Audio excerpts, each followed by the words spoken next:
ეთერშია კურიერი 12 საათზე ახალ ამბებს თამარ ურუშაძე გაგაცნობთ. მართველი გუნდი ლევან ხაბეიშვილის ადვოკატის მიზანმიმართულ დეზინფორმაციასა და მანიპულაციურ განცხადებებზე საუბრობს. გიორგი კონდახაშუმა განაცხადა, რომ ხაბეიშვილისთვის წაყენებული ორივე ბრალი აბსურდულია, რადგან ხაბეიშვილი მშვიდობიან დამხობაზე საუბრობდა, სისხლის სამართლის კოდექსით კი დანაშაული მხოლოდ ძალადობი დამხობის მოწოდებისთვის არის გათვალისწინებული. მართლ გუნდში კიდევ ერთხელ განმარტავენ 317 მუხლს, სადაც ტერმინი ძალადობი დამხობა საერთოდ არ წერია. მუხლში ნახსენებია მხოლოდ სახელმწიფო ხელისუფლების დამხობა. ტერმინი ძალადობა კი კონსტიტუციური წყობილების ძალადობით შეცვლის კონტექსტშია გამოყენებული. უმრავლესობა აქცენტს აკეთებს იმაზე, რომ ბრალდება ხაბეიშვილს არა კონსტიტუციური წყობილების შეცვლის, არამედ დამხობისკენ მოწოდებას ედაება. ლეო ჯავახიშვილი მუშაობს ამ თემაზე, ის კურიერის პირდაპირ ეთერშია, გისმენთ. კანონმდებლობაში არსებული ჩანაწერის მიუხედავად ადვოკატი ამტკიცებს, რომ კოდექსი ითვალისწინებს ხელისუფლების ძალადობით დამხობისკენ საჯარო მოწოდებას. ლევან ხაბეიშვილი კი მისივე თქმით იყენებდა ტერმინს მშვიდობიანი დამხობა, რაც გიორგი კონდახიშვილის განმარტებით ავტომატურად გამორიცხავს ძალადობას.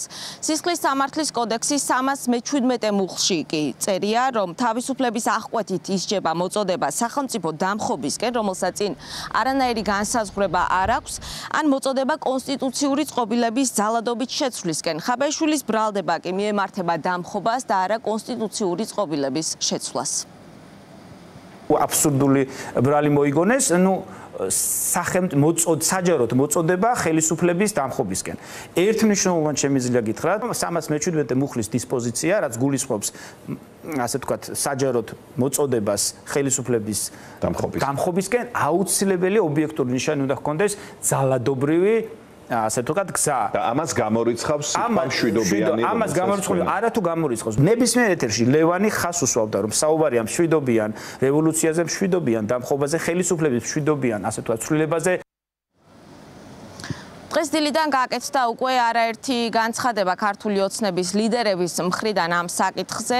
მართველი გუნდის წევრები ამბობენ, რომ დაცვის მხარე რეალურად მანიპულირებს სიტყვებით და ავრცელებს დეზინფორმაციას იმისთვის, რომ ლევან ხაბეიშვილი უდანაშაულოდ წარმოაჩინოს.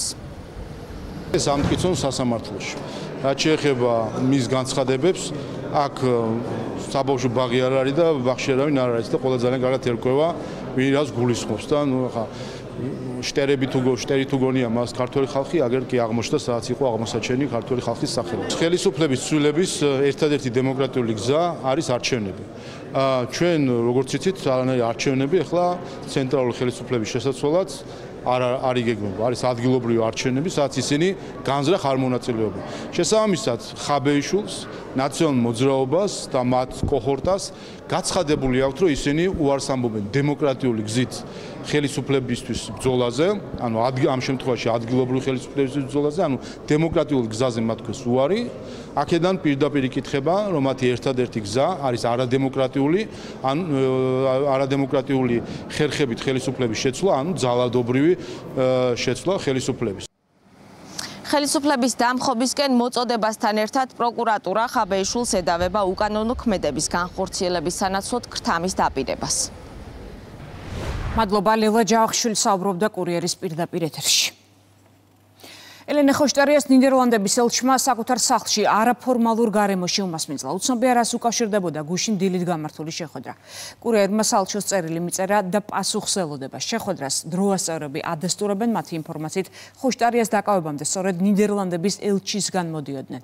კოალიცია ცვლილებისთვის ერთ-ერთ ლიდერს გამოძიება მელიქიშვილის გამზირზე კახაკალაძის საარჩევნო ბანერების დაზიანებას ედავება. მას ბრალს სავარაუდოდ დღეს წაუყენებენ. თემის დეტალებს ლიკა ალელიშვილი გაგვაცნობს, ის პირდაპირ ეთერშია, გისმენთ ლიკა. დიახ, ნიდერლანდების ელჩმა ელენე ხოშტარიას უმასპინძლა მის დაკავებამდე, სწორედ ამას ადასტურებენ ელენე ხოშტარიას თანაგუნდელები, დროას წევრები. ამბობენ, რომ ნამდვილად შედგა ეს შეხვედრა გუშინ დღის განმავლობაში და შეხვედრის შემდეგ მოხდა უკვე ელენე ხოშტარიას საკუთარ სახლთან დაკავება.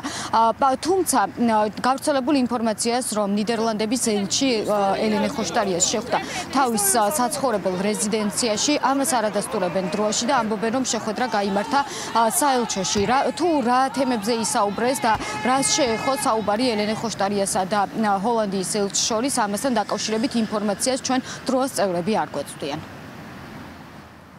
შეხვედრა შედგა საელჩოში, რაც შეეხება შეხვედრის დეტალებს, რა თქმა უნდა, ამაზე საუბარს არ ვაპირებ. მართლმა გუნდმა ნიდერლანდების ელჩს დღეს კიდევ ერთხელ შეახსენა ვენის კონვენცია, კომენტარი გააკეთა პარლამენტის თავმჯდომარემ, როგორც ჩალვა პაპუაშვილმა თქვა, უხეში დარღვევაა, როდესაც აკრედიტებული დიპლომატიური კორპუსის წარმომადგენელი ხვდება ოპოზიციის იმ წევრს, რომელმაც წინა დღით ჩალვა პაპუაშვილის თქმით ჩაიდინა დანაშაული და მასზე საქმე იყო აღწრული. სამწუხაროა, არ ვიცი, ჩვენ ხშირად ვსაუბრობთ ამაზე, ვენის კონვენციის ხსენება უკვე მეზარება სიმართლე გითხრათ, ესე იგი, არ ვიცი, რამდენჯერ უნდა ვახსენოთ ვენის კონვენცია და შევახსენოთ საქართველოში აკრედიტებულ დიპლომატებს, რომ პოლიტიკაში ჩარევის უფლება მას არ აქვს. ეს არის გამოუგნებელი, როდესაც უცხო ქვეყნის აკრედიტებული დიპლომატი ექსტრემის პოლიტიკოს არაფორმალურ გარემოში მას შემდეგ რაც მან ჩაიდინა პოლიტიკურად მოტივირებული დანაშაული ხდება.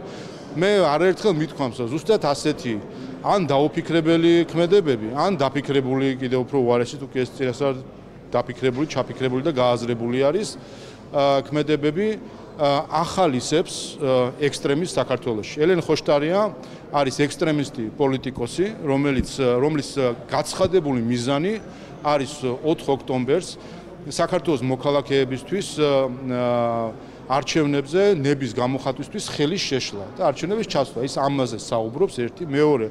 მისი გაცხადებული გეგმა არის ხელისუფლების ძალადობით შეცვლა, როდესაც საუბრობენ გადატრიალებებზე თუ დამხობებზე და ასე შემდეგ. არ ვიცი, ასეთი რავალი აქვს რუს ხალხს ელენე ხოშტარიას მიმართ, რომ ყოველთვე მილიონობით რუბლი ერიცხება. ერთი გარემოებაც საინტერესოა, ხო, ამტკიცებენ თითქოს რაღაც ვალდებულებები არსებობს. მეორეს ხო იგივე ხალხი, თავად ელენე ხოშტარიაც ამტკიცებს, რომ რუსეთი არ იცავს ხელშეკრულებებს, არ უნდა ენდო. როგორც ჩანს, ერთადერთი ვის მიმართაც ხელშეკრულებებს იცავენ არის ხოშტარიას ოჯახი. ეს არის რა გითხრათ, ფარისევლობის მწვერვალი არის, რასაც ჩვენ აი ამ ოჯახის მაგალითზე ვხედავთ. კურიერმა ნიდერლანდების საელჩოს ოფიციალური წერილობითი განცხადებით მიუმართეთ და ამ დროისთვის ველოდებით უკვე დიპლომატიური კორპუსისგან ჩვენს კითხვებზე პასუხს, რაც შეეხება ელენე ხოშტარიას, ჯერჯერობით ისე უცნობი რჩება, გადაიხდის თუ არა ის გირაოს იმ შემთხვევაში თუ მოსამართლე ხოშტარიას გირაოს გადახდის სანაცვლოდ გათავისუფლების გადაწყვეტილებას მიიღებს. ხოშტარია ამ დროისთვის რჩება ზაჰეში დროებითი მოთავსების იზოლატორში და ელოდება ბრალის ოფიციალურად წარდგენას, ამის შემდეგ კი უკვე გაიმართება სასამართლო პროცესი. მადლობა ლიკა ალელიშვილი საუბრობდა კურიერის პირდაპირ ეთერში. დეზინფორმაციის მიზანმიმართული გავრცელება და ალიბის შექმნის მცდელობა შეკვეთილი სტატიებით. ბიძინა ივანიშვილის ადვოკატის წერილი პოლიტიკური შეფასებების თემაა. თემურ წირქვაძის განცხადებაში, რომელიც გუშინ გამოქვეყნდა, ნათქვამია, რომ გარდიანისა და ნიუ-იორკ ტაიმსის ჟურნალისტებმა მისი პასუხები მიზანმიმართულად დაამახინჯეს და დამალეს, რაც იმის მანიშნებელია, რომ ისინი კონკრეტულ დავალებას ასრულებენ. ადვოკატი აცხადებს, რომ ბაჩიაშვილის შეკვეთილი სტატიების მიზანი ბიძინა ივანიშვილის დისკრედიტაციაა. გარდიანში სტატია 14 სექტემბერს გამოქვეყნდა ბრიტანული მედია საშუალება გიორგი ბაჩიაშვილის მშობლებისთვის ბანკის ანგარიშების გაყენვის ფაქტს ვცლად აშუქებს. რა განცხადებები კეთდება პოლიტიკურ სპექტრში, შოთა ფალავანდიშვილი ჩაგორთვება ახლა პირდაპირ ეთერში, გისმენთ შოთა. დავიწყოთ თავად ბიძინა ივანიშვილის ადვოკატის წერილით, რომელიც საკმაოდ ვრცელია და არაერთ დეტალს მოიცავს, მათ შორის სავარაუდოდ გარდიანსა და ნიუ-იორკ ტაიმსში შეკვეთილ სტატიებთან დაკავშირებით. ბიძინა ივანიშვილის ინტერესების დამცველი ამბობს, რომ ჟურნალისტების მხრიდან გამოჩენილი დაინტერესება იყო მხოლოდ, ასე ვთქვათ, მოვალეობის მოხდა და რეალურად ის მიზნად არ ისახავდა იმ მიზეზების გარკვევას, რომელთა დაკავშირებითაც სტატიები მზადდებოდა. თეიმურაზ ციქვაძე დარწმუნებულია, რომ აღნიშნული სტატიები შეკვეთილი არის გიორგი ბაჩიაშვილის ოჯახის მხრიდან, რადგან ჟურნალისტები მაქსიმალურად ცდილობდნენ სწორედ მისი ინტერესებიდან გამომდინარე გარკვეულწილად ეგრეთ წოდებული ყალბი ალიბის შექმნას. ამავდროულად არ იყვნენ საფუძვლიანად ინფორმირებული, მათ შორის ერთ-ერთი ჟურნალისტი, რომელიც დაუკავშირდა მართველი პარტიის დამფუძნებლის ინტერესების დამცველს, საუბრობდა თითქოს და ბიძინა ივანიშვილი დასანქცირებული იყო დემოკრატიის ხელშეშლისათვის ქვეყანაში ქვეყანაში ამ ასე ვთქვათ ელემენტარულ ინფორმაციაზეც კი არ ქონდათ ცდომა, როგორც ამას განმარტავს ადვოკატი და ამბობს იმასაც, რომ თავის დროზე, როდესაც ამერიკის შეერთებული შტატების წარმავალი ბაიდენის ადმინისტრაციის მხრიდან მოხდა ბიძინა ივანიშვილის დასანქცირება, ყოველგვარი არგუმენტისა და მტკიცებულების გარეშე იქ საუბარი იყო მხოლოდ და მხოლოდ გარკვეულ საეჭვო კავშირებზე რუსეთთან, რომელიც არც ერთ შემთხვევაში, არც ერთი არგუმენტით არ იქნა დადასტურებული, რაც შეეხება ზოგადად პოლიტიკურ შეფასებებს ამ საკითხთან დაკავშირებით, მმართველ გუნდში დარწმუნებულნი არიან, რომ სასამართლოსა და ბიძინა ივანიშვილის მიზანმიმართულ დისკრედიტირებას ცდილობს გიორგი ბაჩიაშვილი, რომელიც ქართულმა სასამართლომ საკმაოდ მძიმე დანაშაულში უკვე გამოაცხადა, ასე ვთქვათ, ბრალდებულად და კონკრეტული სასჯელიც მიუსაჯა. მიზანი კი, როგორც პოლიტიკოსები ამბობენ, არის როგორც ქართული სასამართლოს, ისე ბიძინა ივანიშვილის იმიჯის დაზიანება მიზანმიმართულად და ეგრეთ წოდებული ყალბი ალიბის შექმნა, რომელიც არის სურვილი გიორგი ბაჩიაშვილის მხრიდან იმის, რომ გარკვეულწილად გადაფაროს ის დანაშაული, რომელიც მას სასამართლოს მიერ ოფიციალურად დაუმტკიცდა. როგორც ვთქვი, პირველ შემთხვევა არ არის, როდესაც გარდიანი აქვეყნებს შეკვეთილ სტატიას, აშკარად შეკვეთილ სტატიას ბაჩიაშვილის მხრიდან. რა ვიცი, ეს კიდევ ერთხელ აჩვენებს თუ რა მდგომარეობა არის მედიაში, ევროპაში და ახლა გავიხსენებთ ტრამპის სიტყვები, როდესაც ის ფეიქ მედიაზე საუბრობს, მეინსტრიმ მედია, რომელიც ფეიქ მედიად არის ჩამოყალიბებული. ეს არის დღევანდელი მდგომარეობა მედიის მხრივ ევროპაში, რაც მართლაც სავალალო არის ამ მხრივ, როდესაც პირდაპირ ჩანს, რომ არის ფული გადახდილი სტატიაში და ამისი გამჟღავნება არ ხდება, შესაბამისად ეს არის კორუფციის ერთ-ერთი მაჩვენებელი მედიაში. ბაჩიაშვილს რაც შეეხება, ორჯერ გავაკეთე განმარტება ამასთან დაკავშირებით, აქვს კონკრეტული დანაშაული. ცხადია ის ცდილობდა და ცდილობს, რომ როგორმე წინ აიფაროს ეს პოლიტიკური სარჩული, ვითომ პოლიტიკური სარჩულით არის დაკავებული და ასე შემდეგ. რეალურად ყველამ ვიცით მისი დანაშაული, რეალურად ეს ყველასათვის ცხადი და ცნობილი არის, ასე რომ მე არც სტატიები მიგვირს შეკვეთილი. ხო, რა თუნდა ბატონ ბიძინა ივანიშვილის წინააღმდეგ, ამიტომ ყველაფერი ცხადი და ნათელია ამ ადამიანის ირგვლივ მიმდინარე პროცესები და მომენტები.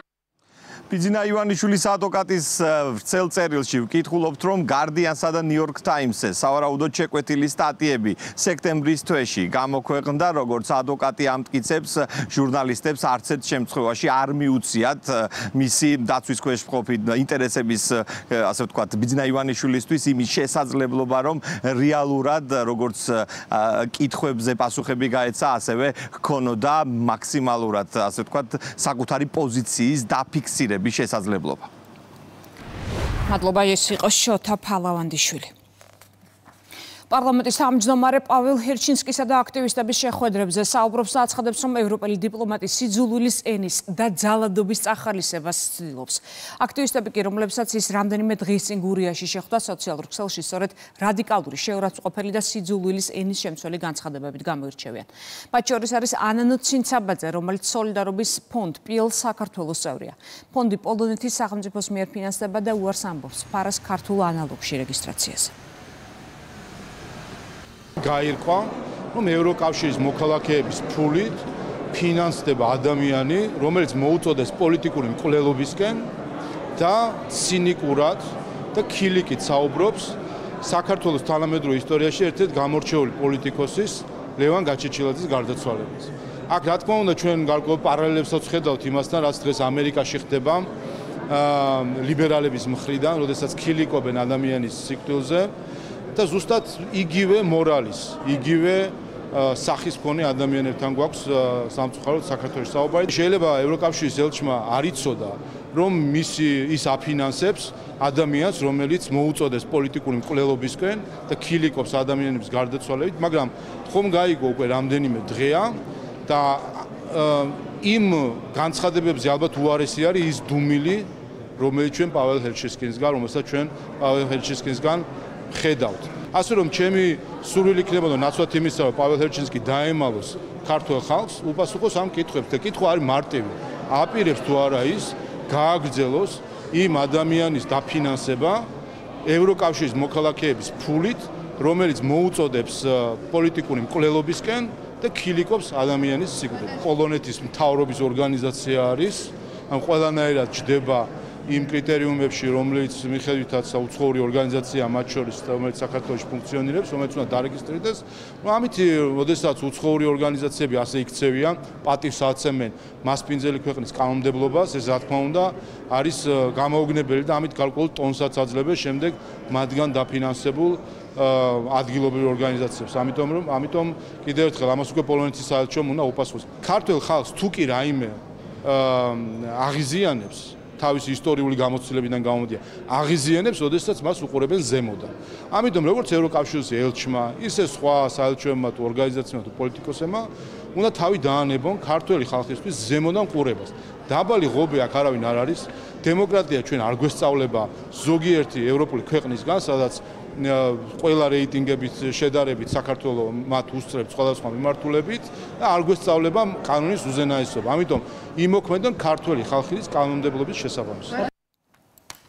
სასროლი იარაღისა და საბრძოლო მასალის უკანონო შეძენა შენახვა ტარაბის ბრალდებით არასრულწლოვანი დააკავეს.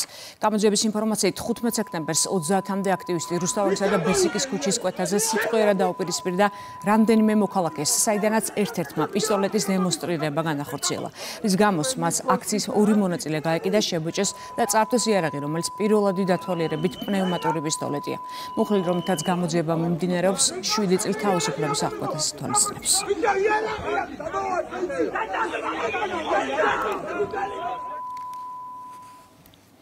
შინაგან საქმეთა სამინისტრომ დააკავა პირი, რომელიც განზრახ-ყრელობის მცდელობის ბრალდებით იძებნებოდა. 25 წლის ახალგაზრდამ 2 წლის წინ მოქალაქეს სხეულის არეში მძიმე დაზიანებები მიაყენა და მიიმალა. უზენაესი სასამართლოს გადაწყვეტილებით მას დაუსწრებლად შეეფარდა 11 წლიანი პატიმრობა. ბრალდებული პენიტენციურ დაწესებულებაშია გადაყვანილი. საქართველოდან უცხო ქვეყნის 29 მოქალაქე გააძევეს, მათ შორის არიან ინდოეთის, განას, თურქეთის, თურქმენეთის, ირანის და ლატვიის მოქალაქეები. მათ ქვეყანაში შემოსვლის აკრძალვა დაუწესდათ. პროკურატურაში ორი ახალი სამმართველო შეიქმნა. თაღლითობის საქმეებზე საპროცესო ხელმძღვანელობის სამმართველო იმუშავებს, არასრულწლოვნების მიმართულებით კი არასრულწლოვნების საქმეთა სამმართველო. პროკურორები შინაგან საქმეთა სამინისტროს გამოძიებებზე საპროცესო ხელმძღვანელობას და სახელმწიფო ბრალდების მხარდაჭერას განახორციელებენ. კახაკალაძემ 2026-29 წლებში ჯანდაცვისა და სოციალური მიმართულებით დაგეგმილი პროექტების პრეზენტაცია გამართა. ღონისძიებას პრემიერი და პარლამენტის თავმჯდომარე დაესწრნენ. მომდევნო 4 წლის განმავლობაში სოციალური და ჯანდაცვის მიმართულებით 3 ახალი პროგრამა ამოქმედდება. დაფინანსდება ადრეულ ეტაპზე კიბოს სადიაგნოსტიკო კვლევები, ფილტვის კიბოს სკრინინგი და ფარისებრი ჯირკვლის რადიოიოდოთერაპია. მის მერობის კანდიდატის განცხადებით გაგრძელდება არსებული პროგრამები და სერვისები, მათ შორის სტუდენტთა სოციალური დახმარების პროგრამა და სწავლა 20.000-მდე სტუდენტს დაუფინანსდება. გაიზრდება თბილისის ბიუჯეტიც. წელს ჯანდაცვისა და სოციალური მომსახურების მიმართულებით გამოყოფილია 106 მილიონი ლარი, რომლითაც 31 პროგრამა ხორციელდება. ჯანდაცვისა და სოციალური პოლიტიკა იყო, არის და მომავალშიც იქნება ჩვენი მთავარი პრიორიტეტი. მიმდინარე წელს ჯანდაცვისა და სოციალური მომსახურების მიმართულებით გამოყოფილია დაახლოებით 106 მილიონი ლარი, რომლითაც ამჟამად 31 პროგრამა ხორციელდება მუნიციპალიტეტში. რაც შეეხება მომდევნო 4 წელს, სოციალური და ჯანდაცვის მიმართულებით მიმდინარე პროგრამები გაფართოვდება და ამოქმედდება 3 ახალი პროგრამა. ესენია: ადრეულ ეტაპზე კიბოს სადიაგნოსტიკო კვლევების დაფინანსების პროგრამა, ფილტვის კიბოს სკრინინგის დაფინანსების პროგრამა და ფარისებრი ჯირკვლის რადიოიოდოთერაპიის დაფინანსების პროგრამა. 100 მილიონზე მეტი ლარი ხმარდება თბილისის მოქალაქეებს 30 სხვადასხვა პროგრამას. ეს ცენტრალიზებული ჯანდაცვის პროგრამების მიღმა დამატებით კიდევ პროგრამა 30 პროგრამაში და დღეს დაანონსდა, რომ დაემატება კიდევ სხვა პროგრამები, რომელიც მნიშვნელოვანი არის ჩვენი თანამოქალაქეებისთვის. ამ მხრივ თბილისის ერთ-ერთი მთავარი პრიორიტეტი არის ზრუნვა თანამოქალაქეების ჯანმრთელობაზე, მათ სოციალურ პირობებზე და ფიქრობ, რომ მნიშვნელოვანი შეთავაზებებია გაკეთებული მოქალაქეებისთვის, რასაც რა თქმა უნდა ჩვენი თანამოქალაქეების ხარდაჭერა ექნება. ამ წუთებში სამაშველო ოპერაცია მიმდინარეობს ზაპოროჟიეში, სადაც ღამით 10-ზე მეტი აფეთქება მოხდა. ვრცელდება ინფორმაცია ერთი დაღუპულის შესახებ. დაშავებულია 13 პირი, მათ შორის 2 ბავშვი. ხანძარიას სხვადასხვა ადგილზე მსხვერპლი მოყვა რუსეთის ძალების თავდასხმას ხერსონის ოლქშიც. დაიღუპა 2 ადამიანი. პოლონეთში სამთავრობო შენობის თავზე დრონი ჩამოაგდეს. ინფორმაცია ქვეყნის პრემიერ-მინისტრმა გავრცელა. დონალდ ტუსკი წერს, რომ პრეზიდენტის ადმინისტრაციის თავზე უპილოტო საფრენი აპარატი სახელმწიფო დაცვის სამსახურმა განეიტრალა. დაკავებულია ბელორუსის 2 მოქალაქე. სახალხო ქალაქ ღაზაზე კონტროლის დამყარების მიზნით სახმელეთო ოპერაცია დაიწყო. მედია წერს, რომ შეტევა ამერიკის სახელმწიფო მდივანსა და ისრაელის პრემიერს შორის გამართული შეხვედრიდან რამდენიმე საათში დაიწყო. ისრაელის ტანკები ქალაქში მასირებული საჰაერო დარტყმების შემდეგ შევიდნენ. ღაზა, სადაც გაეროს მომცემებით 1 თვის წინ მილიონზე მეტი ადამიანი ცხოვრობდა, უკვე დატოვა 300,000-ზე მეტმა პალესტინელმა. ამერიკის ვიცე-პრეზიდენტი აცხადებს, რომ კონსერვატორი აქტივისტის ჩარლი კირკის მკვლელობის ერთ-ერთი მიზეზი მემარცხენე ექსტრემიზმია. ჯეიდი ვენსი, რომელმაც კირკის საავტორო შოუ წაიყვანა, ამბობს, რომ დაგეგმილია კონკრეტული ზონების ამოქმედება იმ არასამთავრობო ორგანიზაციების წინააღმდეგ, რომლებიც მონაწილეობენ, ხელს უწყობენ ან აღვივებენ ძალადობას. ვენსმა მოქალაქეებს მოუწოდა ამ ხილულ პირები, რომლებიც ჩარლი კირკის მკვლელობას ეიმობენ. მნიშვნელოვანია ვისაუბროთ მემარცხენე ექსტრემიზმის ამ წარმოუდგენლად დესტრუქციულ მოძრაობაზე, რომელიც ბოლო რამდენიმე წელია გაძლიერდა და ჩემი მოსაზრებით ერთ-ერთ მიზეზს წარმოადგენს, რის გამოც ჩარლი მკვლელის ტყვიით მოკლეს. არასამთავრობო ორგანიზაციების ქსელის წინააღმდეგ, რომელიც აღვივებს, ხელს უწყობს და თავად მონაწილეობს ძალადობაში, ზომებს მივიღებთ. ჩვენ სისტემაში ძალადობა მისაღები არ არის და გვინდა რომ ამის ნაკლები ალბათობა იყოს. როდესაც დავინახავთ, რომ ვინმე ჩარლი კირკის მკვლელობას ზეიმობს, ჯოჯოხეთში წასვლა ურჩიეთ და ურეკეთ მათ დამსაქმებელს. პოლიტიკურ ძალადობას არ ვემხრობით, თუმცა გვჯერა ღირსების და პოლიტიკურ მკვლელობაზე. სიხარული ღირსეული საქციელი არაა.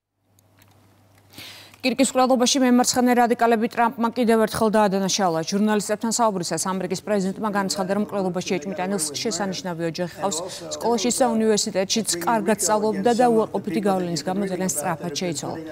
ტრამპი მემარცხენე ორგანიზაციებს, მათ შორის ანტიფას ტერორისტებად აღიარებას განახილავს.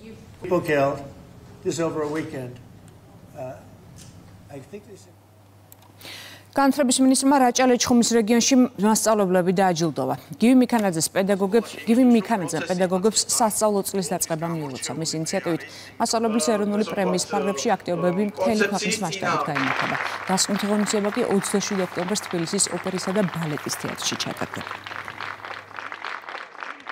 ჰქონდა არაჩვეულებრივი შეხვედრა მთელი მუნიციპალიტეტის პედაგოგებთან, მათ აღსაზრდელებთან და ჩვენ გამორჩეულ პედაგოგებს გადავეცით მადლიერების და პატივისცემის ნიშნად მინისტრის ხელმოწერით სიგელები და ეს კიდევ ერთხელ ხაზს უსვამს, რაოდენ მნიშვნელოვანი არის, რომ ჩვენ დავაფასოთ ჩვენი პედაგოგები, ჩვენი აღმზრდელები და გამოვხატოთ ის სითბო და სიყვარული, რომელიც მათთან გვაკავშირებს. მასწავლებლებზე დიდათ არის დამოკიდებული ჩვენი მომავალი თაობის აღზრდა.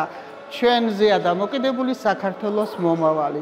მადლობა მინდა გადაუხადო ბატონ მინისტრს მობრძანებისთვის, რომელიც მოვიდა, გამონახა დრო და დააფასა ჩვენი მასწავლებლების შრომა.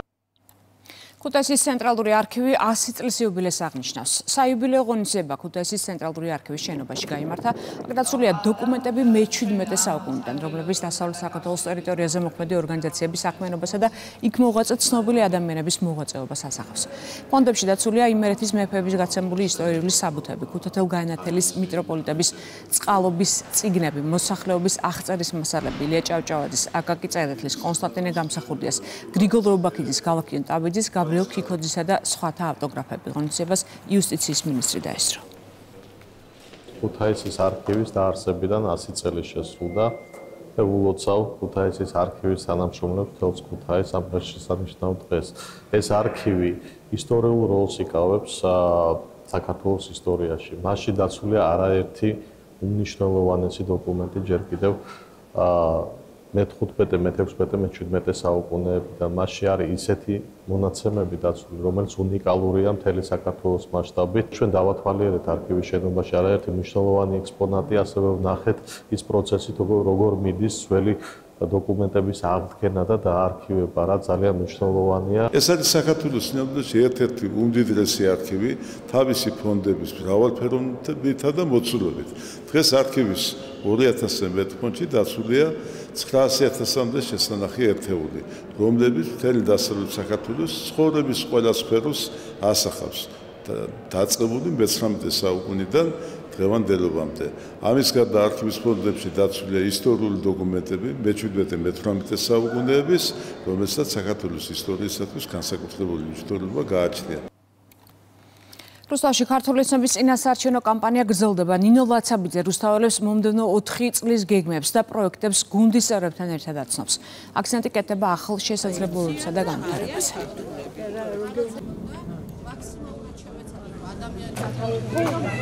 ვაგრძელებთ საუბნო შეხვედრებს ძველი რუსთავის სამაჟორიტარო ოლქში, ვაცნობთ ჩვენს მოსახლეობას, ჩვენს მომავალ გეგმებს 4 წლის განმავლობაში, თუ რა უნდა გაკეთდეს ქალაქში. ქართული ოცნების გუნდი მზად არის 4 წლის განმავლობაში ქალაქის განვითარებისთვის გააკეთოს ყველაფერი. უჭერთ ხარს ქალბატონ ნინო ლაცაბიძეს. იმიტომ რომ ქალაქი მშვენდება, ვითარდება, ეს ის პიროვნება, რომელიც ქალაქის ტკივა და ქალაქი უხარია ნამდვილად ხარს უჭერთ მშვიდობას. აფხაზეთის მთავრობის წევრები ხობის მუნიციპალიტეტის მერობის კანდიდატ დავით ბუკიასთან ერთად სოფელ ნოჯიხევში მცხოვრებ დენილელებს შეხვდნენ. მოისმინეს ინფორმაცია მათი საჭიროებების შესახებ, იმშელეს მათი მოგვარების გზებზე.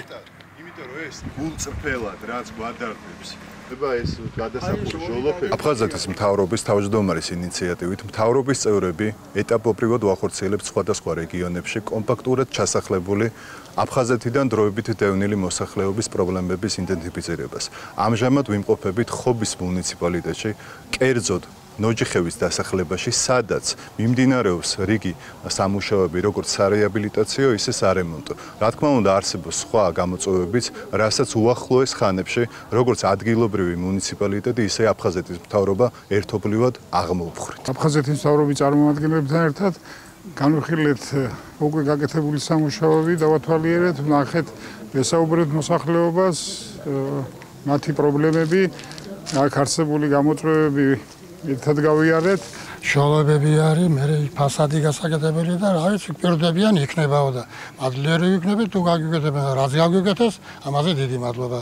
აქ სახურავი გადახურეს, წყალი არ ქონდა, წყალი შემოგიყვანეს, გაზი არ ქონდა, გაზი შემოგიყვანეს და რაც გაგიგეთეს, ჯერჯერობით ყველაფერი გაია. ღვინის ტურის საქართველოში ღვინის ეროვნულ უმასააგენტომ ამერიკიდან 14 კაციან ჯგუფს უმასპინძლა. სტუმრები ქართული ღვინის მწარმოებელ კომპანიებს კახეთში ესტუმრნენ, სადაც ქართული ღვინის დაღანების ტექნოლოგიას გაეცნენ. ადგილზე დააგემოვნეს როგორც კლასიკური, ასევე ტრადიციული მეთოდით დამზადებული ქართული ღვინოები. მასტერკლასი და დეგუსტაცია გაიმართა თბილისშიც.